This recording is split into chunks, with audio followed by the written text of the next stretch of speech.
সরকার বিরোধী ও উস্কানিমূলক কন্টেন্ট তৈরির অভিযোগে মুর্শিদাবাদের ডোমকল থেকে গ্রেফতার করা হলো দুই কন্টেন্ট ক্রিয়েটরকে। একটি লিখিত অভিযোগের ভিত্তিতে গতকাল গভীর রাতে এলাকায় বিশেষ অভিযান চালিয়ে পুলিশ তাদের গ্রেফতার করে। আজ ধৃতদের আদালতে পেশ করা হয়। পুলিশ সূত্রে জানা গেছে, ধৃতদের জিজ্ঞাসাবাদের জন্য আদালতে 5 দিনের পুলিশি হেফাজতের আবেদন জানানো হতে পারে।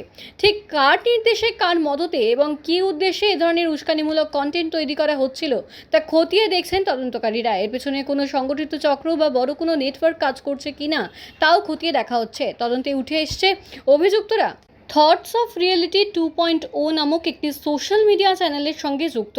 এই চ্যানেলের ফিরোজ আল মামুন সহ অন্যান্য কন্টেন্ট ক্রিয়েটররা শুধু বর্তমান নয়, বিগত সরকারের সময়ও লাগাতার সরকার বিরোধী কন্টেন্ট তৈরি ও প্রচার করছিলেন বলে অভিযোগ। ধৃতদের হেফাজতে নিয়ে এই ঘটনার শিকারে পৌঁছাতে চাইছে ডোমকল থানার পুলিশ।